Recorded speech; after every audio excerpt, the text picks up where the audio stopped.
கோவை வஉசி மைதானத்தில் வந்து தொடர் போராட்டம் நடைபெற்று வருகிறது. இதை குறித்து அங்குடைய செய்தியாளர் பிரசாந்திடம் கூடுதல் தகவல்களை கேட்கலாம். பிரசாந்த், தற்போது பாத்தீங்கன்னா மதுரையில வந்து அவங்களுடைய போராட்டம் வந்து தொடர்ந்து நடைபெற்று தான் இருக்கும் அப்படின்னு சொல்லிட்டு கள நிலவரங்களை வந்து பதிவு செஞ்சாங்க. தற்போது வஉசி மைதானத்துல போராட்ட களம் எப்படி இருக்கிறது? அங்கு தற்போதைய நிலவரத்தை வந்து பதிவு செய்யுங்க.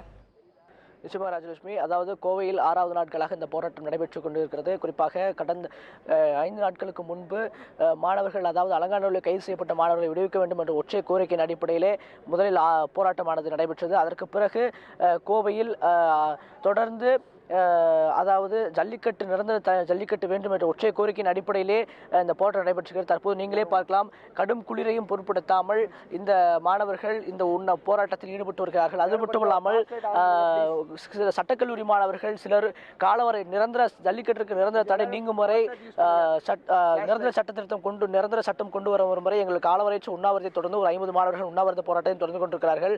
குறிப்பாக சொல்ல போனால் கோவையானது கடும் குளிரையும் பொருட்படுத்தாமல் இந்த நேற்றிரவு கூட மழை கூட பெய்து கொண்டிருந்தது. அதையும் பொருட்படுத்தாமல் இந்த மாணவர்கள் இந்த போராட்டத்தில் ஈடுபட்டுக் கொண்டிருக்கிறார்கள். தற்போது இன்று தமிழகம் முழுவதும் இன்று சில இடங்களில் ஜல்லிக்கட்டு நடப்பது போல கோவையிலும் கொடிஷா வளாகத்தில் ரேக்லா பந்தயம், கோவைக்கு ரொம்ப பிரசித்தி பெற்ற இந்த ரேக்லா பந்தயம் இந்த ஆண்டு 2 ஆண்டுகளாக நடைபெறாமல் தற்போது இந்த அவசர சட்டம் கொண்டு வந்த பிறகு ரேக்லா பந்தயம் நடப்பதாக சிலர் அறிவித்திருக்கிறார்கள்.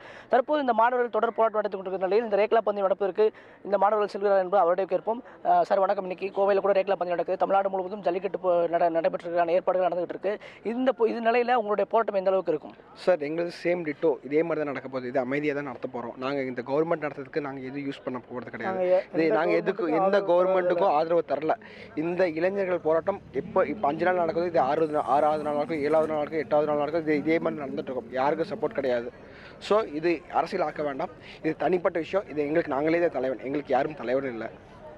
5 நாட்களாக போராடினீங்க. அதுக்கு ஒரு தீர்வாக வந்து அவசர சட்டம் கொண்டு வந்ததே ஒரு பெரிய முயற்சி தானே. அந்த முதல் வெற்றியாகவே பார்க்கலாமே. இது எப்படி பார்க்குறீங்க? இந்த அவசர சட்டங்கிறது ஜஸ்ட் டெம்பரரி. எல்லாரும் எல்எல்ஆர் மட்டும்தான். It's not licence. எங்களுக்கு லைசன்ஸ் வேணும். லைசன்ஸ் கிடச்சதுக்கு அப்புறம் தான் நாங்கள் போவோம். வாடிவாசலாக எல்லாமே டெம்பரரி ஆகலாம். இது ஜஸ்ட் ஒரு 6 மந்த், நாளைக்கு சண்டே, அதுக்கப்புறம் திருப்பி அவன் வந்து ஆர்டர் போடுவான். ஸ்டே ஆர்டர் எங்களுக்கு தேவை கிடையாது. பர்மனெண்ட் கிடச்சதுக்கப்புறம் தான் போவோம். வேறு எங்களுக்கு எதுவும் தேவையில்லை.